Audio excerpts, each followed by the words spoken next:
Hey guys, this episode of Fall Obsession Podcast is brought to you in partnership with Hoot Camo, Bear River Archery, Tacticam Reveal, and the Outdoor Call radio app. If you want to check out some discount codes that these partners have built specifically for our podcast listeners, then you can go to the episode description on Spotify, Apple Podcasts, Carbon TV, or wherever you prefer to listen to your shows. Be sure that you guys are following Fall Obsession Podcast, subscribe to our YouTube channel, and that you give us a like on social media. We always appreciate that. I am your show host, Sam Thrash, and this week I have two guests on the show, Todd Sellon and Brandon Ostrowski. Both these guys are resident hunters in the state of Michigan, and they join me to talk about some new DNR rule changes that have taken place up there in their state. It's a great conversation. We got some dialogue from the live stream on YouTube. I do want to apologize ahead of time, though. We had a little bit of a technological difficulty during this episode. My internet was being challenging. It crashed prior to this episode, so we were trying to make it work. So I appreciate you guys sticking with us through that. Hope you enjoy this conversation. You are listening to another Fall Obsession podcast. The power lies within that middle ground. Hunting transformed my life. I think you have to be built somewhat different. That Dale Brisby's a super puncher. It's Hey, even we need to get Pop-Tarts on the next Walmart order. I'm serious. Is to come into this country and stay dedicated to that. It was pretty awesome. If it's only for one, then you've done your job. We have to do what's right for the wildlife, and that's our responsibility as hunters. Fall Obsession Podcast. Welcome back, everybody, to another Fall Obsession Podcast episode. My name is Sam Thrash. I'm hosting you guys, and I got two Michigan resident hunters on the show with me, and they're also members of our Fall Obsession team. Returning to the show, our staff manager here at Fall Obsession, Todd Sellon. Welcome back, Todd. Hey, Sam. How are you? I'm good, man. And then we also got one of our other field staff members, and his first time debuting on Fall Obsession Podcast, Brandon Ostrowski. Welcome to the show, man. All right, boys. It's good to see you guys. Did I get the name right? Yes, sir. Yeah. All right. I mean, I'll say that's a miss just about every time. So that's a win for you. I'll take it. So I've invited you guys to come on the show, and we are live streaming this evening on YouTube. I'll throw that out there. Our listeners normally hear me say that these days. We've been doing that a lot, but we really want to encourage participation from our audience this evening. And if they have any questions, any comments, they want to throw anything out there, want to spice things up a little bit potentially, they're welcome to put something there in the chat section. We're monitoring the chat on YouTube. So we'll get to those during the show if we have the opportunity.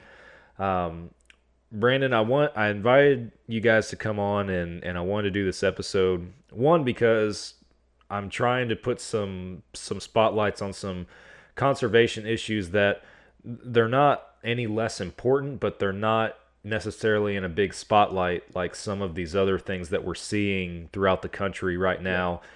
Out west, obviously, Colorado, issues out there have a naturally pretty big spotlight, it seems like.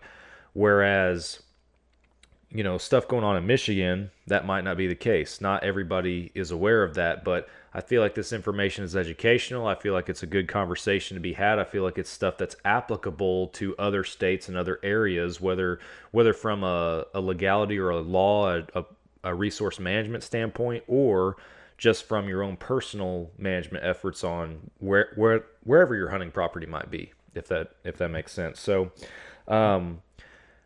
we posted a video on our TikTok that you sent in about where you were talking about Michigan going to the $1 rule.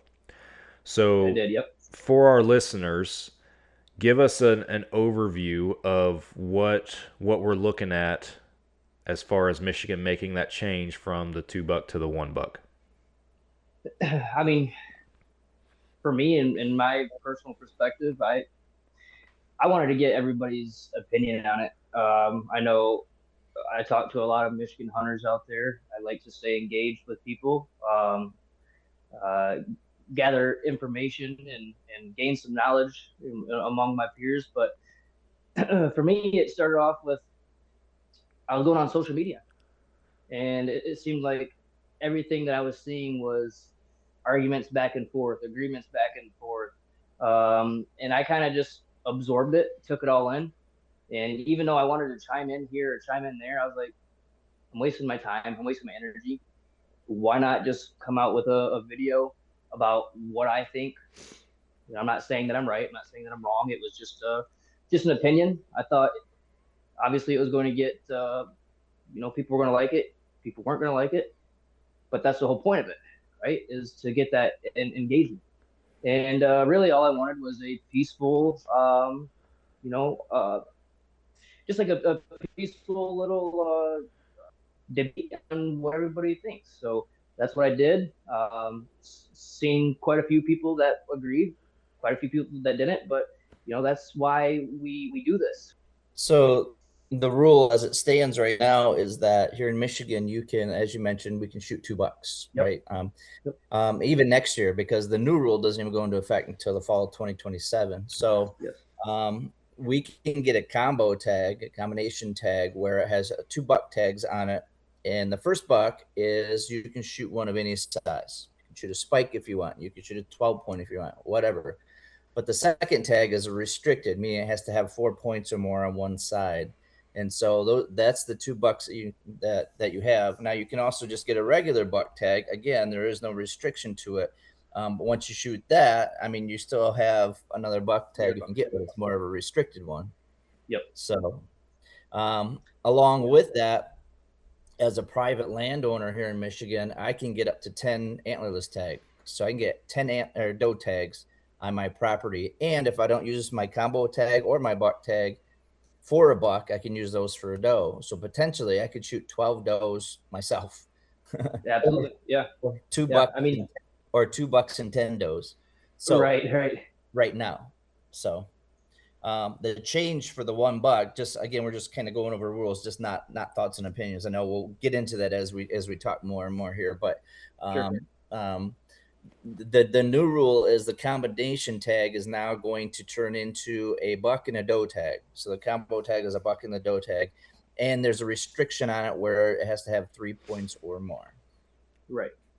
And then the other buck tag, there is no restriction on it. You can shoot whatever buck, but you can only shoot one buck.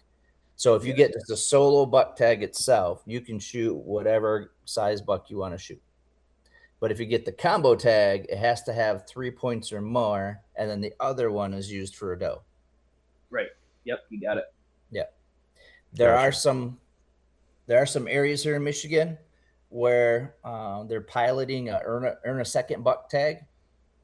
So where you shoot a buck, you shoot a doe, and I don't know specifics on this. I haven't looked at it because it doesn't really affect us in our area. Even Brandon, you're a little bit more southern Michigan than him, and so it really doesn't affect Brandon either. But I haven't looked into the specifics. Maybe Brandon has, but it's you shoot a buck, shoot a doe, and you can earn a second buck through someone probably shooting another doe.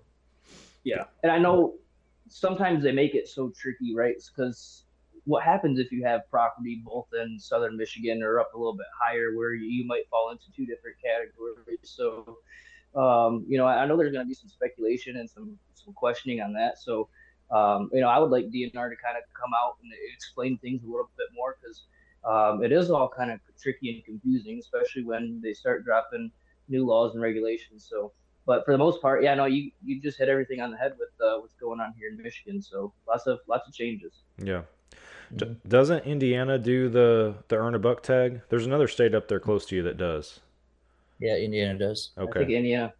Yeah, I think I remember one of our other producers, Mike TP. Michael, I think. I'm pretty sure I've heard him talk about that before. So y'all kind of hit on just the factual information as far as what they're working on here. But obviously you guys are both everyday hunters, resident hunters up there. So, and you both have properties that are yours every year that you have the management capabilities and everything have influence on, that is. So what are your thoughts from that aspect as far as how this is either going to positively or negatively impact hunting in Michigan? Todd, do you want to go first? Do you want me to go? You can go first. Okay. I think it varies from, I guess, zone to zone.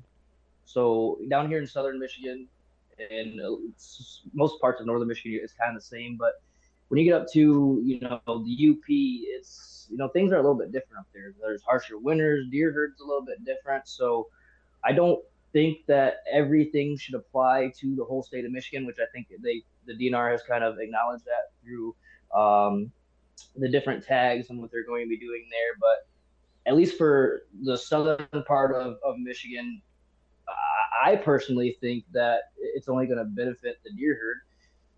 And I think if you look at statistically, the results that DNR publishes for county to county, there's quite a bit of bucks taken, and most of those bucks are, they tend to be smaller ages. And I think it was from 1.5 to 2.5 is over 50% of bucks taken.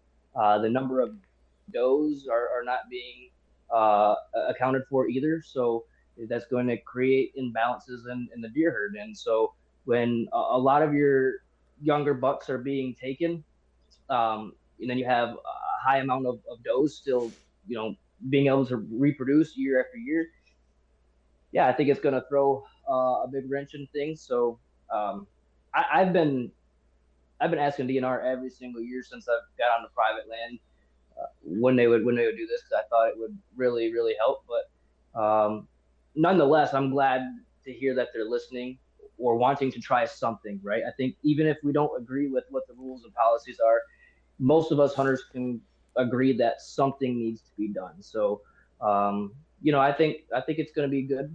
It's just, is everybody going to want to follow that lead,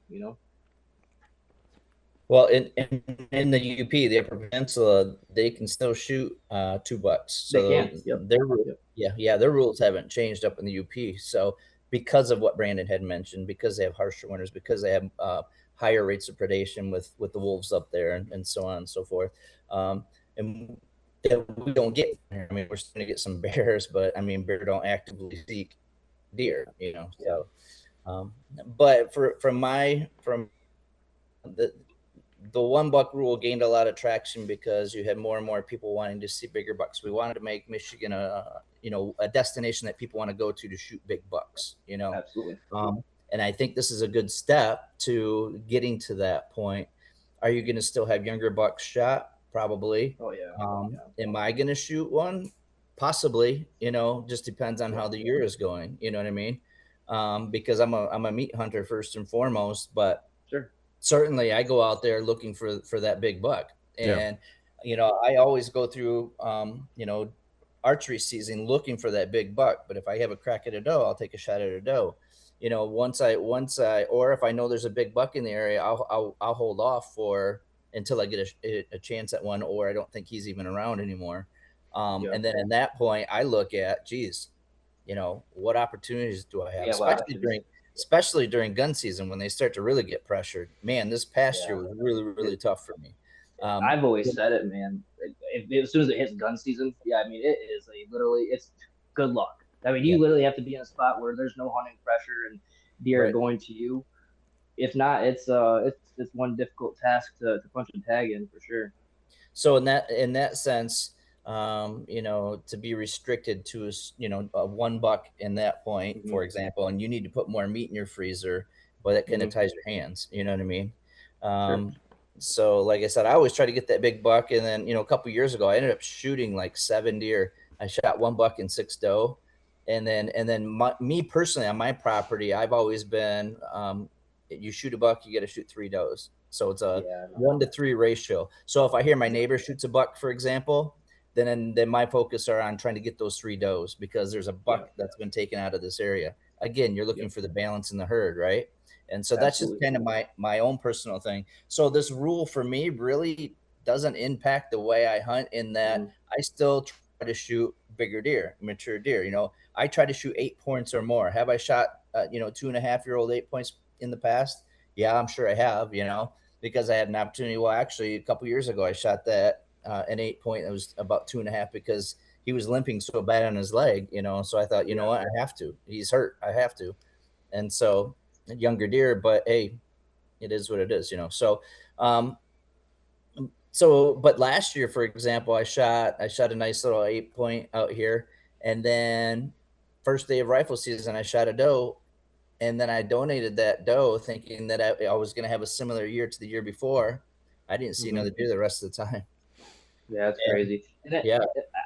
And you know what? I don't fault hunters for having that mindset, because in all reality, there's been times where I have held off, and I've passed buck and I've passed buck, and past 3-year-olds where, my dad would call me crazy, right? Because, when I grew up hunting public land, you shot anything that had a little basket. So, I've been I've been that same way, passing up deer, and then it come to bite me to where I don't punch a single buck tag.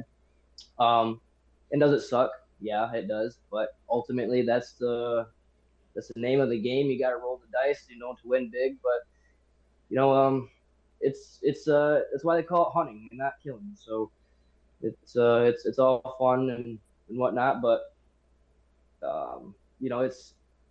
it's a difficult task. So and you always go into hunting season thinking that I want to try to find big deer, and here around my property you might get one, but then all the neighbors are trying to get that same deer. So if this one buck tag works the way that that they're hoping it will, it will be really nice to go out there and see several shooter bucks instead of just one that everybody is trying to, several that different people can pick, and go after. And so certainly, you want a big deer, and this hopefully will provide us more opportunities for a bigger deer. But again, if I have another season like last year, man, the restriction of not filling my freezer, and so not only that, but last year they extended the doe season. So essentially, we could hunt to like the end of January. I think it was like the 13th or something like that for me down here. So, and they used to have a muzzleloader season here in Michigan. It was like a 10-day, 2-week muzzleloader season, but that's all you could use as muzzleloader. So like when I was growing up, I didn't have a muzzleloader, so you couldn't hunt during that time. You couldn't even use your bow? Could use our bow, yeah. But you couldn't use a rifle during that time. Now, rifle season starts November 15th. You can use whatever rifle you want, regardless of the season. And now with the restriction line gone, you can seriously use whatever rifle you want. Yeah. I mean, that's going to be a huge change for Michigan, right? Especially the guys that are down in the southern part. I always look forward to going up to White Cloud, Newaygo, Big Rapids, where we're at. We're kind of looking at a little dry spot there, just to get out the rifle to shoot. So, and I think in southern Michigan, particularly, there's a lot of homes on small land. I know here, like if I go hunt down here at my parents' farm in Hillsdale, we have house on the back corner, house on the side, and it's like I don't really see a need to use a high powerful rifle down here in that particular location because of obviously the houses. I think the 350, 450, that would be completely fine. But I hope people use it and use it smartly. Be smart about it, because it could potentially be dangerous. But to have that gift to be able to shoot out a couple 100 yards, if not more, that's a game changer. Yeah. So going back a little bit, I said I try to shoot 3 doe to every buck. So again, if I shoot my buck early, well, geez, the rest of my hunting season is about shooting does at that point, right? And again, if it works out collectively throughout the state, then my neighbors have to do the same. It's not a choice of how they want to hunt. It's like it's the law now. You know what I mean? That's how they have to hunt. They shoot the buck. Now they got to go after does the rest of the season, right?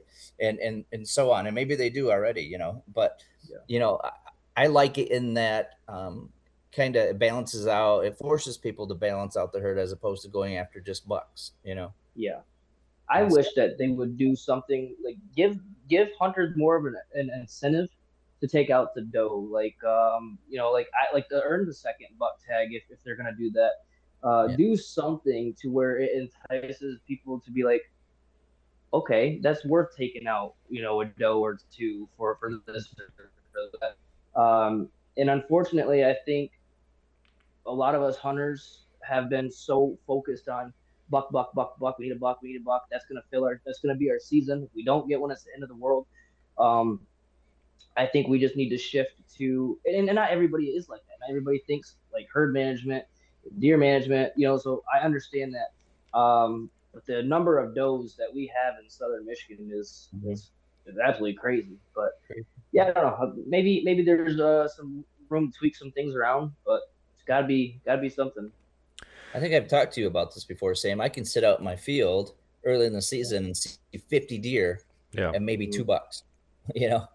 which is a huge imbalance, Yeah, absolutely. So something certainly has to be in that sense. And so yeah, guys definitely get attached to the flashy horns, sometimes when they see them, especially if that's just the hunting culture that you grew up in, and there's nothing wrong with that. If it, I want to be clear with that. We're not sitting here trying to be trophy hunters. We're not. I'm the same as Todd. Like I want to fill the freezer first. You're choppy again. Oh my gosh, this is frustrating. I'm probably gonna freeze for a second, but I'm gonna try something on my end to see if I can't clean this up. So bear with me. Okay, bear with me for 1 second, guys. I apologize. You're good. You're good. good. Loading to a 3-day. I saw that. Why? I mean, obviously they got to keep it for the tradition, right? I understand if they got to. People like to. I mean, that'd be cool. I don't own a muzzleloader, but that'd be cool to go out and do that. So I understand why they kept it. So, and I love that. So one of the first guns, actually, I bought a muzzleloader so that was kind of like Heather's wedding present to me. Mm-hmm. I had a cousin that was selling a TC Omega 50 caliber. Oh yeah. And so she talked to him about it because he had said something about wanting to sell it, and it was fairly new. So then Heather brought me over and we were visiting with them, and then we took a look at the gun. We're like, Heather's like, you want that? You can buy it. That's my gift to you for, wedding. I'm like, really? So that was like one of the first real, first guns that I bought, without inheriting. I inherited a 30-06 from my grandpa, a 30-30 from my grandpa, but the first gun I bought was that TC Omega, and I used that for a long time. That's what I'd use during muzzleloading season. It's an awesome rifle, and I love the fact that I was using that muzzleloader, and love the fact that we had a muzzleloader season, but now the muzzleloader season, Sam, is just you can use whatever gun you want. Yeah. Yeah, they did away with that like a few years ago, I think it was. Yeah. Yeah. So yeah, muzzleloaders, but the thing is now, instead of it being 10 days to 2 weeks, it's only 3 days. It's like the first, what did I read? The first Friday in the month of December. So it goes Friday, Saturday, Sunday, the first Friday. Part of me wonders, like, I understand they're trying to shorten the season, but what if the guys, what if they really love to do that? Like the guys that really love to do that, like, is it fair to cut them to only 3 days to hunt? I know if I had 3 days to hunt, that'd put a lot of pressure on me. Yeah. Is it like a 3-day weekend? It's just a 3 days to hunt, but it starts on a Friday. So okay. It's probably going to be like that. Yeah. The first weekend in December. Yeah. Gotcha. So. But go ahead, Sam. Sorry, I was going to try to pick this back up if my audio and picture are keeping up at least. I was going to ask you guys how we're doing. Your audio is everything's good. Okay. Yeah, picture is cutting. It's all right. Freezing a little bit. Well, we'll try to just keep this going. So, and not to interrupt y'all, I want to get back on track just slightly with the conversation real quick, and we can circle back to some of the stuff you guys are talking about here. But for the third time, I'm very much on the same page with you, Todd, as far as I am a meat hunter. I am going to try to put a nice deer on the ground, but that that might not always happen. I wanted to ask you guys before we get to these YouTube chat comments real quick. I wanted to ask you guys, you've talked about the difference in, hunting up north and hunting down the south. Just for clarification, this law affects everywhere. Is that correct? Yeah. So you have the Lower Peninsula and the Upper Peninsula, right? But the biggest law, so this law affects Lower Peninsula. The Upper Peninsula is keeping the 2-buck rule. Okay. In terms of the law that really has an impact is the restricted firearm zone. They took that away. And so what that means is below that line where Brandon and I live, we couldn't use rifles. We couldn't use 308s. We couldn't use 30-06. We couldn't use high-power rifles because there's a higher population density down here. That's the theory, right? And so we had to use like 350 Legends or 450 Bushmasters, or as I was talking about, I used my muzzle loader. We could use a shotgun. That's what we've always had to do. But now, since they're going to get rid of this restricted line, now I can go out back with my 30-06, Yeah.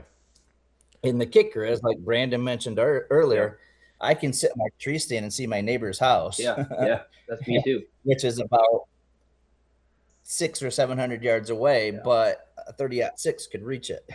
Right. And so now you got to really, and to the north of me, another probably 500-600 yards, there's a major interstate, I-96, runs right in front of our house here. Right. So I got to be really cautious if I'm using my 30-06. Will I? I might, just because I'm allowed to, and that'll be really cool. The cool thing is, though, here in Michigan, we can hunt out of an elevated stand, and so you do have a downward angle. So you just know that too with the 30-06, you'll be able to reach if a deer steps out 400 yards away in the field, you'll be able to touch them, But I also know that my neighbors, I have neighbors that I can see, and they're, a couple hundred yards away from me.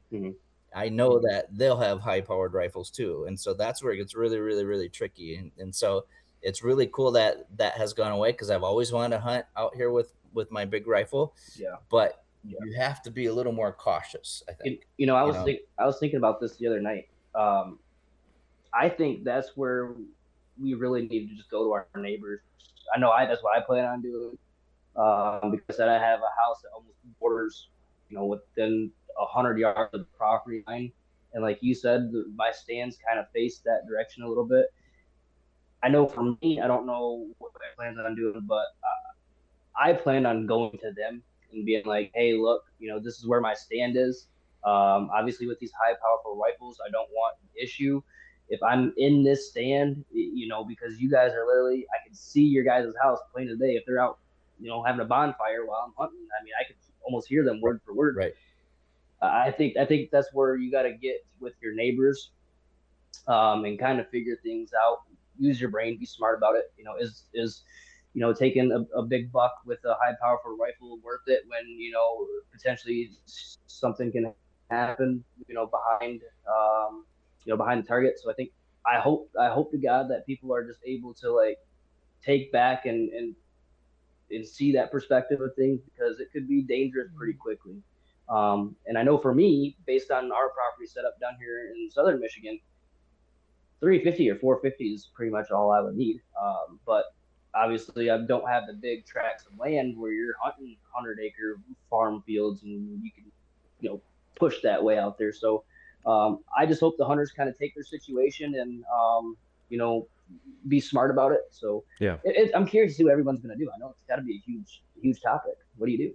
My thought too is my neighbor has young kids. I know they play in the backyard during hunting season too, because I see them out of my stand, see them running around back there. And I had a deer run over on their property last year, and I went and talked to the super nice people, and his little boys were telling me about the deer that were running through the yard. Apparently a buck came after them last year. They like charged them. No kidding. Because they're talking about how a deer came after them. Oh, wow. I'm like, really? And he's like, yeah, the kids are out in the backyard playing, and a deer ran up out of the gully right at them. I'm like, oh, jeez. But my point is, though, with a high-powered rifle, even if I'm on this side of the field, if I'm taking a 300-400 yard shot, well, now you don't have that angle, the steep of an angle. So it'd be really easy to ricochet off the ground. There are a lot of trees and brush, but still, if they're out in the backyard and it happens, you don't even want to chance that, So like you're saying, Brandon, I really don't even need a high powered rifle on my properties. Typically my further shot is maybe 100 yards. I'm usually in the 50 yard or less range anyway. That's me too. Yep. And so I've been using my daughter's 350 the last couple of years when I go out, but So it's not that I need a high-powered rifle. It's just that I've never been able to hunt with a high-powered rifle here, and just kind of it's a different perspective. I have used my rifle on other hunts, like on my bear hunt, for example, when I was up in Ontario. I've used it on a deer hunt down in Tennessee, and man, a bear even I shot it. I shot it and just dropped right away. So it's like the power that thing has, and it's just awesome to see, So I love the big rifles. I like you. I went out to Maine, and I took my 308 out there. Fun time. I didn't get the chance to shoot a bear with it going this year, so maybe this year's the year. But I've been able to shoot some deer with it. And like you said, there's a huge difference in the power, and it almost feels weird to think about because we've been trained here in Michigan, especially Southern Michigan, for so long that no rifle. You have to get above, this certain area to get the rifle, right? So it almost feels like weird to think about that we can use one down here. And to me, like I said, I might not need it down here. Am I against it? No, I think if you're responsible, then it shouldn't matter. But it's I'm really curious what everybody's gonna do with that because I don't think every situation applies to every person. So my personal thought on that is you're going to see a lot of people below the restricted line now because it's legal. You're gonna see a ton of people coming out with these big high-powered rifles now. So I think the key. Sorry, Brandon, I didn't mean to cut you off. No, go ahead. No, you're good. I was just gonna say I think the key is what you've already said. It comes back to people being responsible, and this ties into just hunters not buying into that or feeding, I should say, that stereotype of just rednecks out there blasting away, right? We have to think smartly about this. We have to think ethically about this. And just because there's this opportunity now to use a different type of weapon, that doesn't mean that that your property is necessarily right for that weapon. So things have to be considered with that. I want to get we got several. It's awesome to see the engagement coming from the chat section on YouTube for this episode. We got quite a few comments that have popped up. So I want to get to them. The first couple comments that I'll hit are actually from John Kessler. He's watching tonight. He's asked two questions. The first is, does that change? This, I believe this is speaking about the $1 rule. Does that change Michigan's CWD management plans? And then the second question is, what's the ratio of quality bucks taken in archery versus rifle like right now? I haven't really heard about CWD honestly since all of this has come. Yeah, that was the sole focus for many years, right? CWD and a lot of these other types of diseases that again you guys were experiencing down by the Indiana border. We saw it, EHD, So that was like the sole purpose for a long time. I haven't heard anything since they have talked about going to a $1 state. The big thing right now is that there's a lot of traction of we want bigger bucks in Michigan. That's why they want to go to a $1 state. That seems to be their focus right now. In terms of a ratio of big deer you certainly see bigger deer during archer season. Right. That's what he's asking. I would say, and again, Brandon, you pointed that out earlier, and I'm right there with you. If I see a big buck during rifle season, I'll see it the first day, and by midday, he probably won't show back up because he's already been pressured. And there's so many people, like I said, it's a higher population density around here, and so because he's been pressured so much, typically I won't see him past that first day. And then that's really when I start my doe hunting during rifle season. Yeah, it's because of that hunting pressure. If I have a buck that is, we're a few days away from gun season, and he's showing up during daylight. I need to be on it, and I need to be on it now, because like you said, as soon as the guns start coming out, I'll have that same deer on camera every single night, hours past. I mean, 2, 3, 4 o'clock in the morning. And then, you'll hunt that next morning. You won't see anything but does. Even the doe movement slows down a little bit. So it's crazy how much it affects the buck movement. But as far as, are there bigger bucks or more bucks killed during bow season than gun season? I don't know. I mean, I guess I never really looked into it. I mean, when I go to the buck polls, it sure does feel that way. But I think that's only because it's a 1 day event, and everybody's out there with their buck. But I know for us or for me down here, probably for you too, Todd. Our rut is usually that the 25th to November 10th, 13th, 14th, almost up to the gun season. Sometimes it's pushed back 5 to 10 days. Sometimes it's pushed forward. Just all depends. But that's really early. Yeah, that sweet spot for me is the last 5 days of October up until like the last couple days before gun season. So I don't know. I think he's got a good question with that. I'd like to see what the results are on it. I don't know. Yeah, I think as far as like archery versus rifle, one I believe it's somewhat within your own.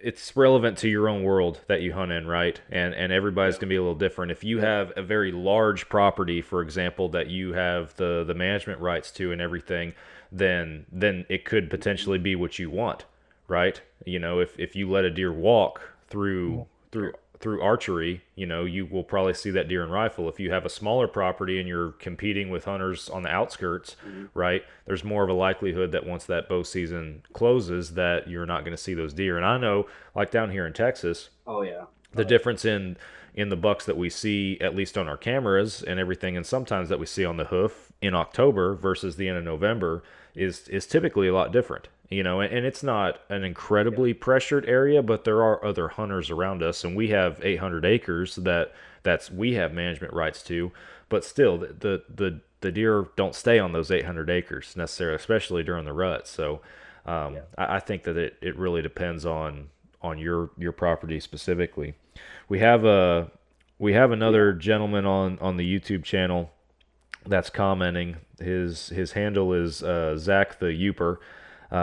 Zach's thrown a few comments in here talking about there's his statement is that there's no scientific evidence OBR will do anything to change the age distribution. You need a larger population, and the DNR does not want that.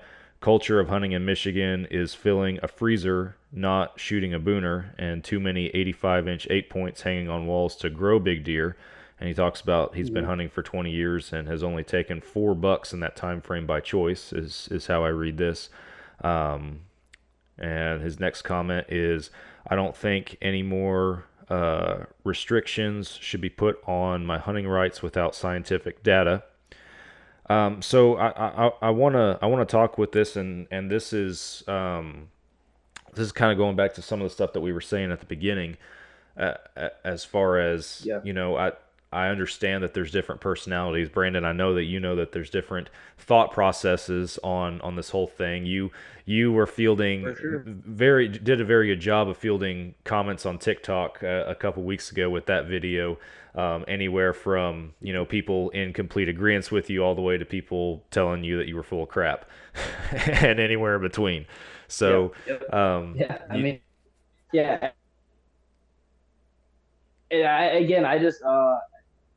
I grew up hunting public property for my entire life. So I'm not going to ever sit here and say that somebody should shoot, a spike versus this or this versus that. I know what it was like. It was frustrating. It was hard. You had to outcompete the hunters and then smart the deer. So if that is a trophy to you, by all means, like pull the trigger. I'm not gonna show up to a buck pull and ever not congratulate somebody for the deer that they harvest. That's not who I am. I like to be able to, I like to be able to shoot big deer like everybody else, but sometimes it's not a reality.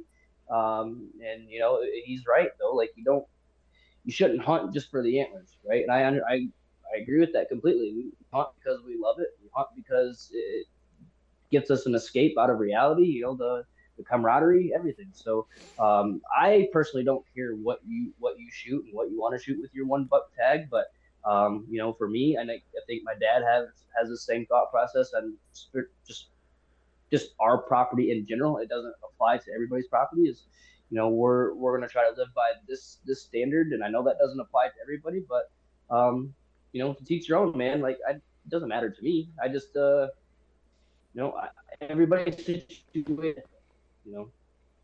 I totally agree, and I've already kind of explained that. And I try to get that big buck, but really, I'm trying to fill the freezer as well. And if I go through archery season without having an, or certainly like last year, like I said, shot that 8-point during archery season. Then I shot a doe actually the first day of rifle season, and then I donated that doe. So you talk about the conservation effort that we try as hunters as well. So I donated that doe thinking that I would have a similar year to the year prior to that, where I was able to donate 2 or 3 deer and still fill my freezer. So, but that wasn't the case. And I guarantee you last year, if a buck would have stepped out at any point, knowing that I still had a tag because I used my restricted on my 8-point.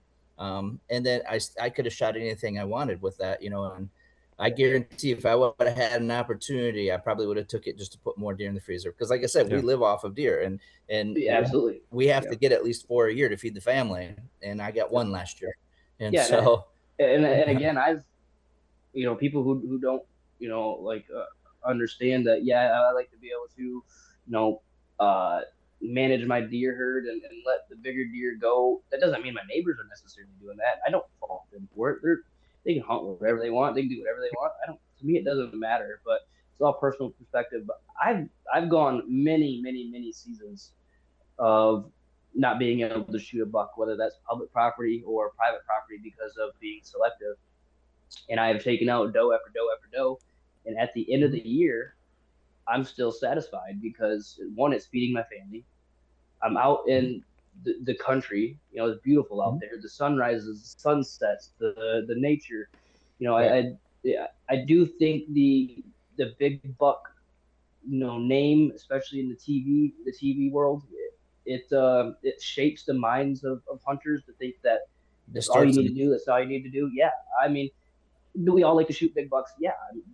But it's not what hunting is about. It's about friends, family, teaching. I love to be able to introduce this great thing that we call the outdoors to people. So, again, I'm not out here, gonna bash on anybody. I think whatever you want to do is completely fine, and we have to respect each one of our hunters, at the end of the day. So yeah. And to his point, he talked about restrictions, and like I said, if you get to a point where you need to put meat in the freezer and you're restricted where you can't use that other tag. The other thing is like my daughter's still relatively new to hunting, and so how did we learn how to calm ourselves? How did we learn to make the good shot? How did we learn the intricacies that are involved with harvesting an animal? By taking those younger ones. You get that experience. You get a lot of experience, and then with that experience, you grow, right? Your growth occurs. Absolutely. And then you start looking at more mature, more bigger deer and so on and so forth, and start figuring it out. So if Tala wants to go out and shoot a spike, hey, I'm not going to stop her, right? It's what it's all about, right? It's the experience. Not everybody has the amount of experiences that somebody else may have, or vice versa. And this kind of, I want to relate back to this again. But when I was hunting public properties, I mean, I got some deer mounts over here that, I was completely ecstatic getting, right? Like, that was my first bow buck, a little tiny little 6-pointer, and I felt like I shot a 200-inch deer at the time. And it's what it's all about, is gaining knowledge, experience, building on that. And again, I don't want to bash anybody for what they're doing. It's all perspective based, and at the end of the day, I know the big names on, the big TV shows won't say this, but at the end of the day, we need to respect what everybody chooses to do. So we're all in this for the same reason. Yeah. So let's not bash each other. Let's respect one another, and we saw that with have a good time. We saw it with the veterans hunt last year. Both those guys shot trophy bucks, right? Yeah. They were ecstatic, absolutely ecstatic. Yeah. They were not by they were not by any means the biggest deer in the woods or frozen. They were perfect animals. They were trophies. They were so excited to have the opportunity, right? Yeah. And honestly, I get a lot of enjoyment. I don't care what it is. To see the excitement, the enjoyment, to relate to that person, You know what I mean? Like, because we've all been through that, right? Where that is the biggest buck of your life at the time, and it's to have somebody excited for you the way that you're excited for that. Man, I tell you what, there's nothing better than that, and that's what I truly love about hunting is to be able to share that memory, that the thought process of what they were thinking and how it all went down, and to kind of put yourself in their shoes. It's like, it brings a smile, to my face, knowing that we can all bond on that. And again, that's what it's all about. That's why we love it. So. Yeah. No, I couldn't agree more, and I especially, and you guys have already hit on it. I won't dwell on it far too longer, but especially when you're introducing new hunters into the woods, we have to make it a good experience for them. We have to help them understand exactly what this is, and so yeah, it might not matter in that moment on what exactly is filling that tag, as long as it's ethical and you're using the animal right. All the things that we believe in, then it's good. So I hate to keep moving us along and everything. We got a couple more questions that have popped up, and that'll probably take up most of the remainder of the meat of this discussion, in addition to anything else you guys want to add. Zach did get back on here and thank us for taking some of his comments and hearing some different point of views. And he talks about how he has hunted public land his whole life. Mm-hmm. And that was a question I had earlier in the episode, and I believe we've kind of hit it in a roundabout way throughout the conversation for the most part. But I wanted to talk at least for a moment about the different impact that something like this could have on public versus private land. Private being obviously that you have that control, or you have more control. Obviously, it depends on what your neighbors are doing too, and you can't control that always. Yep.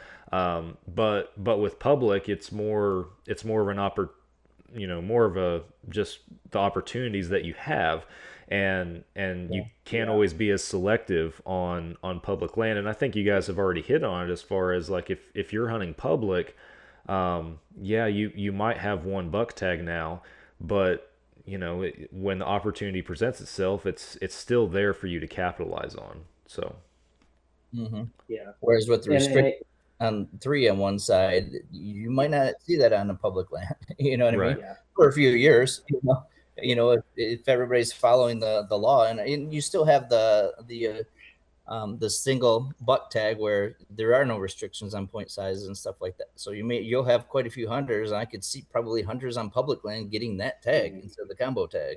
Yeah. You know what I mean? Yeah.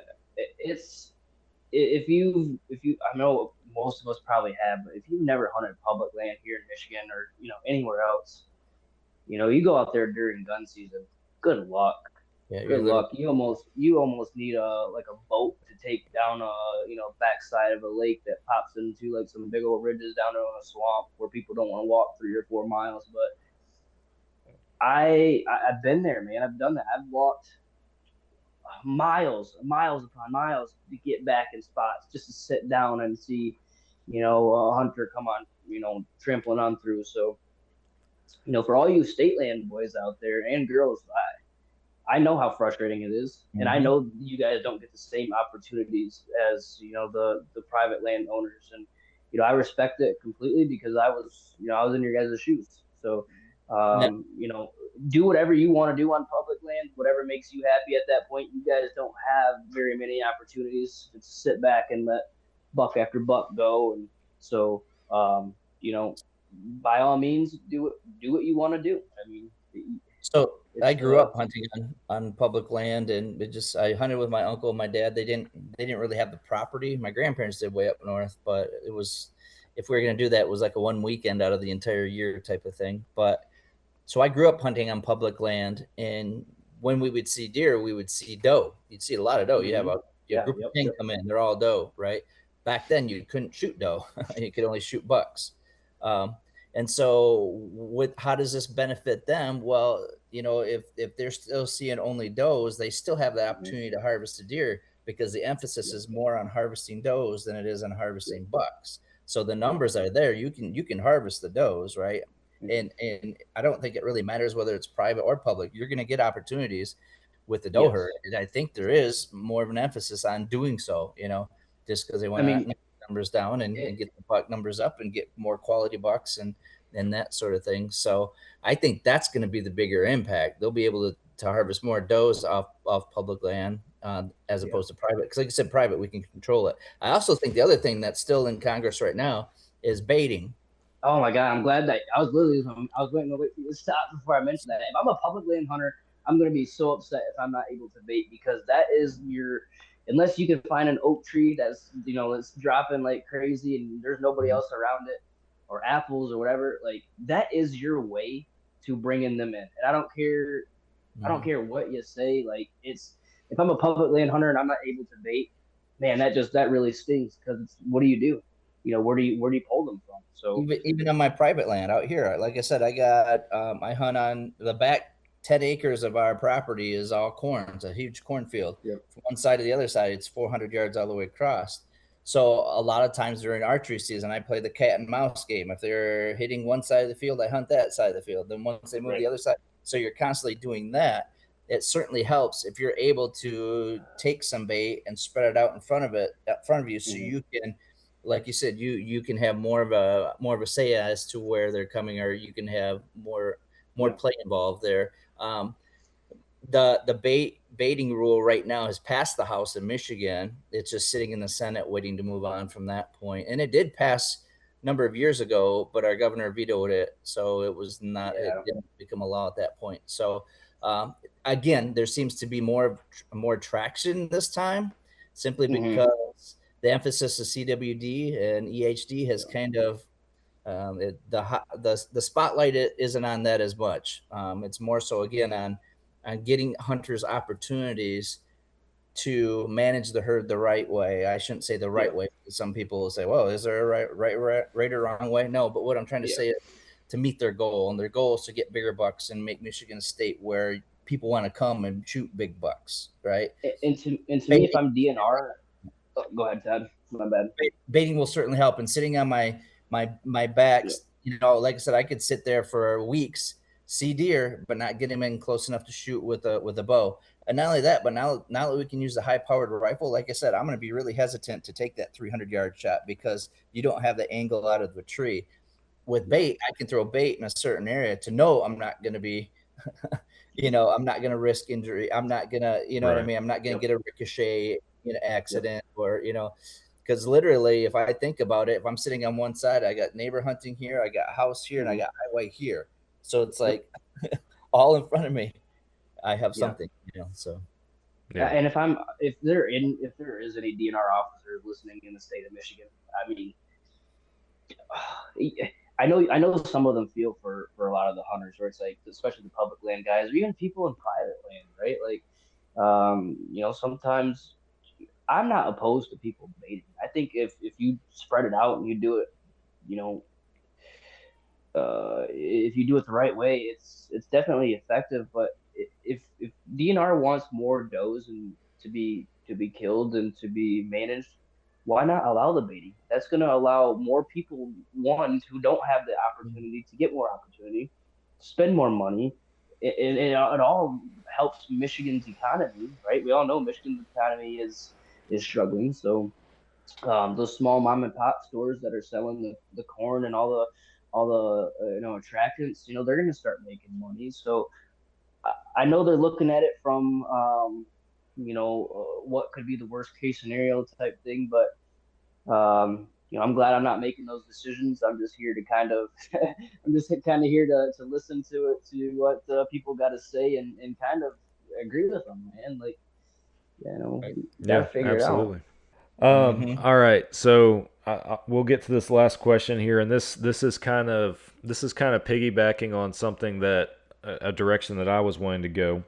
The question is from John Kessler. He's asking, he says, I may have missed this, but what precedented this rule change? I think he's talking again about the $1 rule.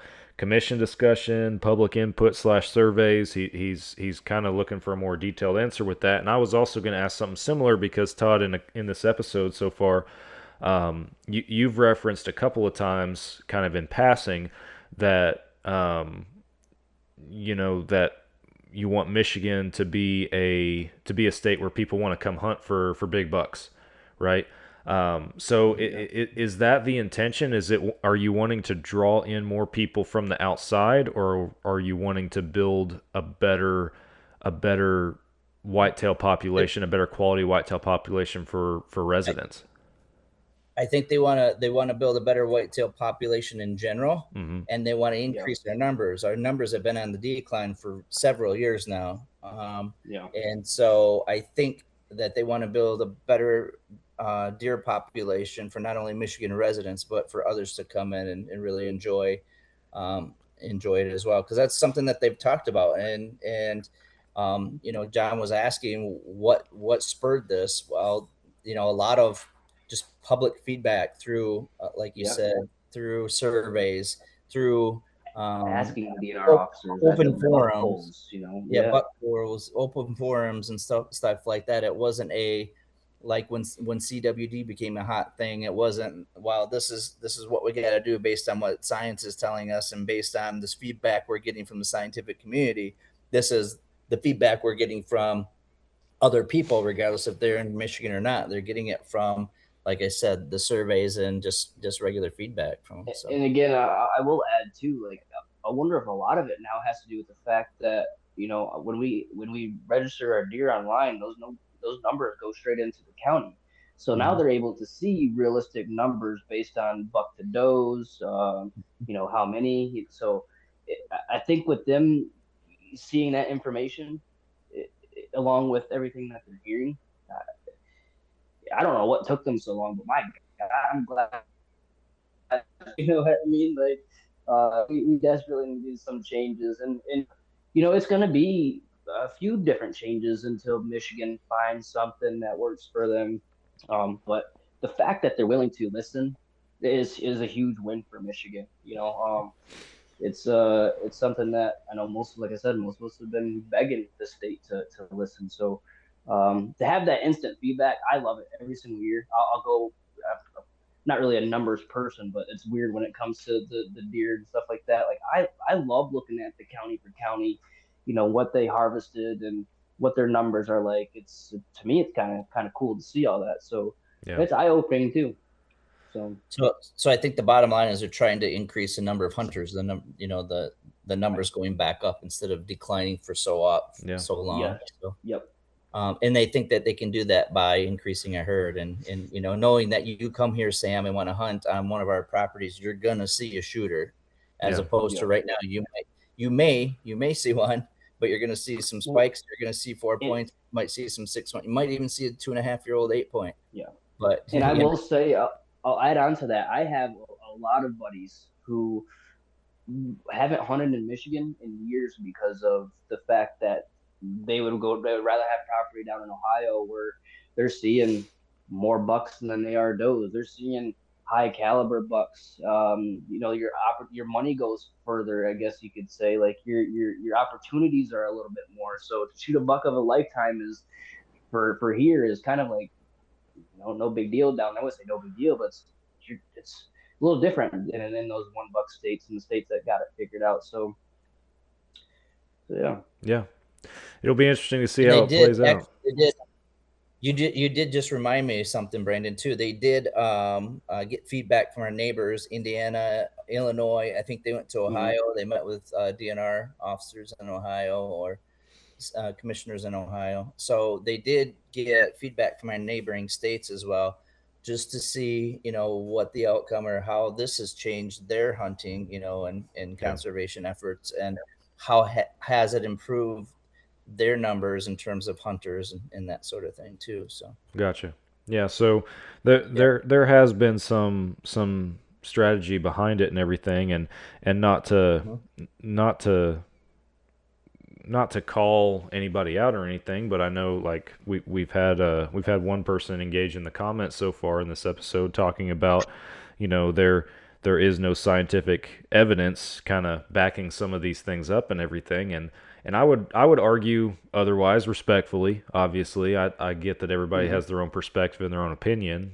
Not trying to go toe to toe or anything here, but my thought is that what everything you just described, Todd, them doing all these things, that's them gathering data. That's them gathering evidence and figuring out exactly what they're going to try. And the other thing is too, it's not going to be, you mentioned that it goes into effect for the 2027 season. It's not going to be 2028 and we have all of these results. It's going to take some time to see the impacts of them, and so people are going to have to be patient in that regard as well. So with the good things come with time, and like I mentioned, there's going to be some tweaking here, some tweaking there to kind of figure out, based on season, what's working, what's not working. Do I think this is going to be the forever rule going forward? No, but you gotta kind of take what you got and learn from it, just like hunting. Yeah. You learn from past seasons, you learn from mistakes, your success, and you kind of implement that into a new plan. So I think that's a perfect example of what you just referenced, kind of Sam and Brandon too. They implemented a longer antler this season, a longer doe season last year. And in 2027, they're doing away with it. Yeah. So, and actually, they might even be doing it this year. Actually, they might even be. So they ran it one season, and that's it. They're doing away with it. So yeah, which you'd think they would want it longer, right? Like if they're trying to get that many does out of there. But I don't know. So like you said, there is no quick fix. Regardless of what approach you take, it's going to take some time, right? Yeah. And my philosophy and everything is, hey, how do I make it better for my kids, right? Yeah. How do I make it better in the future? Yeah. And so that's kind of the approach that we should all be takers and conservationists. How do we make it better for the next people? Yes. And I want to say that's what I closed with on the video that I made is, I may think differently from you, or the common goal should be everybody get that buck for a lifetime. Everybody have that enjoyment in the woods with their loved ones, their family members, whoever. If we look at it as that perspective, I think we're going in the right direction. Yeah. So if you think of that, if you have that mindset, as I mentioned, I couldn't shoot those when I grew up. So in that sense, my dad, my uncles, my relatives that came before me made it better, gave me more of an opportunity to harvest something because something happened in that time frame when we're allowed to shoot does. Yeah. So what a weird time. I couldn't imagine that. Not being able to shoot a doe. Yeah. Boy did we mess up on that one. Yeah, and that could be why we're in the situation we are with the bucks. We went how many years and we couldn't even shoot a doe. So anybody they're all out there. And like you said, when hunting public land, I remember when I was a kid hunting public land, being almost back to back with another hunter. You face one way, I'll face the other way. You know what I mean? Like literally. And there's the Orange Army was everywhere, and it was just crazy. It's the one thing that I don't miss about hunting public property. My God, it can be so dangerous out in public. Well, for time's sake, we're gonna have to start wrapping this one up. But I do appreciate you guys taking some time. And real quick, unrelated to this discussion that we've had thus far, this is Brandon's first time on Fall Obsession Podcast, so I got to hit him with a couple of questions to conclude the show. So I knew it was probably coming. But I was hoping that we were going to hit the part where we have the technical error. We'll see you next time. So, you were hoping this is when the internet would turn off. So yeah. I'm praying for the demons. I'm praying right now, man. All right. Well, we'll make it quick. First question. And this is kind of a new one that I've kind of built here recently and added to it. But you're hunting anywhere that you want.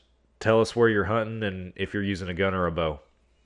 Oh my God, that's so hard to pick just one because I kind of want to do it all. But for me, I'm a live and die by the bow. And I think it would be probably a caribou hunt, really. Maybe in Alaska or something, but for sure my bow. I've always dreamed of doing that. I think that would be my bucket list hunt. I mean, sure, I'd love to go to Alaska and shoot the big old Kodiak with a bow and arrow and kind of, I guess follow the footsteps of Fred Bear. But I don't know, man. I think that caribou thing would be that'd be a bucket list item for sure. Oh yeah, I'm right there with you, man. Next question I have is, what is one of your favorite hunting memories to date? And tell us a little bit about it. Oh God, man, I feel like that could make me that could bring up a lot of different emotions, man. We could probably do a whole nother show about that my sometime. So oh man, I have so many. My first deer, I guess my first public hunting land my whole life, and I'm finally able to been going hunting with my dad since I've been 3 years old. So I was dying to kill a deer with. So by the time I got up to hunter safety and I shot my first deer, and my dad was with me, my uncle was with me. That was a moment that I'll never forget.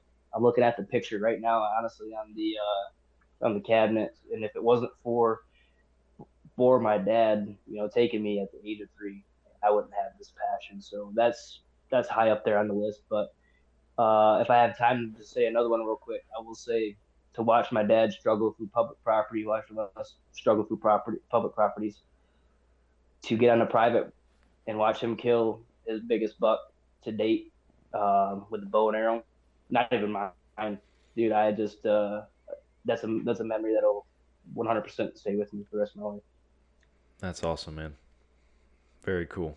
I love the number of stories that we hear on this show that don't have anything to do with the guest specifically being the one to pull the trigger.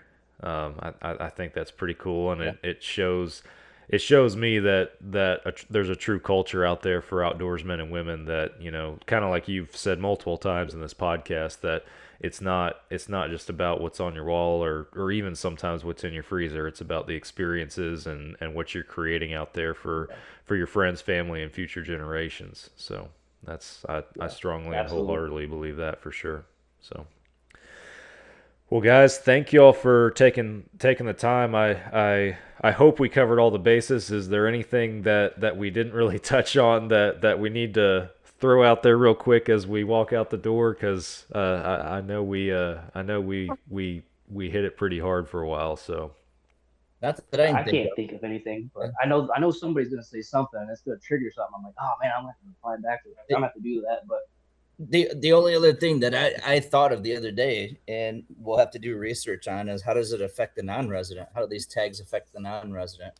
Because they have also talked about non-resident fees, increasing non-resident fees. So that's something that we'll have to do some research on. So there's definitely some follow-up discussions that we can have with this, and I definitely encourage our audience and our followers to engage. We can put out some reels. We can try to build off of this podcast in some regards and try to with some more information. We even, since we've been wrapping up, we even had another comment thrown out there kind of asking about some buck-doe ratio stuff and everything that we've touched on. But so there's definitely an opportunity to dive deeper on some stuff, and I'm sure that we will continue to do that. I'm sure as we put this episode out next week and the social media reels and clips are out there, that I'm sure that'll engage some discussion, on social media and TikTok and all that kind of stuff, like what's already like your video already, Brandon. So you might have to put up with another wave of both happy and angry people. Yeah, no. In all honesty, man, I'm a people person. Right? I enjoy conversation. I enjoy stuff like this. So if anybody wants to, reach out, I'm all for it. I might not have the time sometimes, but I love building the relationships, and so it's what it's all about for me. So. All right, guys. Well, we'll wrap this one up. It's getting late, and it's later in y'all's state than it is mine. So we'll wrap this one up for our listeners. I want to thank everybody that tuned in live this evening. We had some decent participation this evening on this one. Some comments, some discussion that was had from that. So we always appreciate that and encourage that.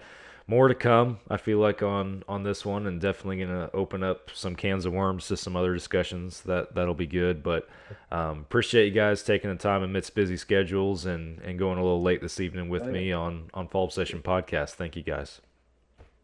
Yeah, I appreciate you. Appreciate you having me, man. I was looking forward to this all day, so I appreciate it. Thanks for having me out. Well, I do have to say, if John's still on watching, we're still looking at fishing with them this summer. So awesome. Getting after some cutthroat, John. So we're planning on coming to visit you. Awesome. Well, thanks. Anyway, no, you're good, Todd. Brandon, I'm glad you got to come on. I'm glad you're excited about it. Hopefully with the exception of my internet problems here in the studio today, it's met your expectations. So thanks to everyone, y'all included, on fighting through the internet problems with me. He's used to it. Yeah, I was gonna say, listen, if you guys have me on again, it's the same thing. You guys might have to just cut me off, you know. I don't know how to answer that. Just have to do it live in studio. It's easier that way. Yeah. Right. Yeah. Listen, something will happen. I don't know if you know this, but I'm Polish, but I got bad luck, so it's obviously showing. Well, we'll keep that in mind, I guess. we'll have to test that theory. But all right. Yeah. Well, either way, I love to be on, so appreciate it. Yeah, absolutely, man. We're happy to have you, and I'm sure it won't be the last time. But thank you guys for listening to another Fall Obsession podcast. Thanks for joining live. We'll wrap this one up, and I will be back with you guys again next week. See you then. Stay obsessed. Stay